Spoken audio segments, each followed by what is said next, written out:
নির্বাচনের যে সময়ের যে ইঙ্গিত দেওয়া হয়েছে সেটা আমাদের কারো জানা ছিল না, এটা কারোর সাথে আলোচনা হয়নি।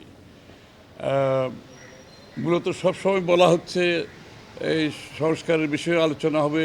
বিভিন্ন সময় আমরা দেখেছি সরকার যখনই প্রয়োজন মনে করেছে যে যেগুলো গুরুত্বপূর্ণ বিষয় সেখানে আলোচনার কথা বলা হচ্ছে, কিন্তু আমরা মনে করি সবচেয়ে গুরুত্বপূর্ণ বিষয় হচ্ছে বাংলাদেশের মানুষ যেটার জন্য অপেক্ষা করছে সেটা হচ্ছে আগামী নির্বাচন। এবং সেই বিষয়ে একটা যে সরকারের পক্ষ থেকে যে কথাটা বলা হচ্ছে সময়সীমা, সে ব্যাপারে কোনো আলোচনা করা হয়নি। সুতরাং আমরা অবগত নই কী কারণে এত দীর্ঘ সময় নিয়ে নির্বাচনের সব টাইম ফ্রেম দেওয়া হয়েছে। তো এটা আমরা ঠিক বুঝতে পারছি না, কারণ এটার আমরা কোনো কারণ খুঁজে পাচ্ছি না। এবং এইটার কারণ হিসেবে অনেকে অনেক কথা বলছে, সেটা জনমনে একটা বিভ্রান্তির সৃষ্টি হচ্ছে।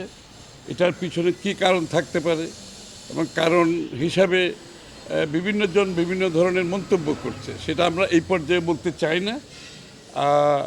আমরা মনে করি আমরা যে যৌক্তিক সময়ের কথা বলেছিলাম সেই যৌক্তিক সময়ের মধ্যে আমরা দেখতে পাচ্ছি না বিষয়টাকে, সেটা এক নম্বর। আর দ্বিতীয় হচ্ছে সংস্কারের বিষয়, যেটা আমরা আলোচনা করেছি আমরা সবাই মিলে, সেটা হচ্ছে সংস্কার হচ্ছে মূলত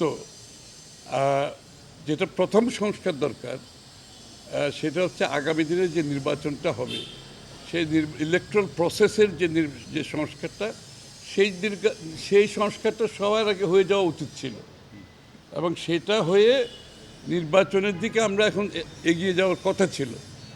এর মধ্যে অন্যান্য সংস্কার যে বিষয়গুলো উঠে আসছে সেগুলো মূলত সংস্কার হতে হবে আপনার সংসদে, এবং সংস্কার হতে হবে জনগণের আস্থা নিয়ে, জনগণের সমর্থন নিয়ে, জনগণের ম্যান্ডেট নিয়ে সংসদে হতে হবে। তো সুতরাং আমরা মনে করি এখন কি সংস্কার ওনারা নির্বাচনের আগে করতে পারবে সেটা দেখার বিষয়। ঐক্যমত যদি যে কয়টা সংস্কার হতে পারে যেগুলোতে একেবারে সবাই ঐক্যমত হয়ে গেছে, সেটাও এই কম সময়ের মধ্যে করার প্রয়োজনীয়তা আছে। আর যেখানে ঐক্যমত হবে না সেগুলো তো আমরা আগামী নির্বাচনে জনগণের কাছে যেতে হবে, জনগণের ম্যান্ডেট নিয়ে আমরা সেই কাজগুলো করতে হবে। তো বিষয়টা হচ্ছে এরকম যে সংস্কারের কথা বলে আবার আপনি বিভিন্ন কমিটি রিপোর্ট দেবে, আবার বসবেন, এই বিষয়গুলো দীর্ঘায়িত করার কোনো প্রয়োজনীয়তা নাই। আমরা আবারও বলছি, আমরা 31 দফার সংস্কারের প্রস্তাব প্রতিজ্ঞা জাতির কাছে প্রতিজ্ঞাবদ্ধ আমরা সবাই মিলে।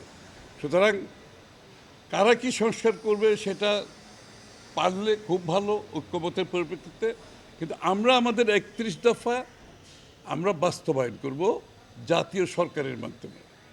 এই ব্যাপারে কোনো দ্বিধাদ্বন্দ্বের কোনো কারণ নেই। সুতরাং আমরা আমাদের সংস্কার নিয়ে কনফিডেন্ট, আমরা প্রতিজ্ঞাবদ্ধ, সেটা আমরা করব।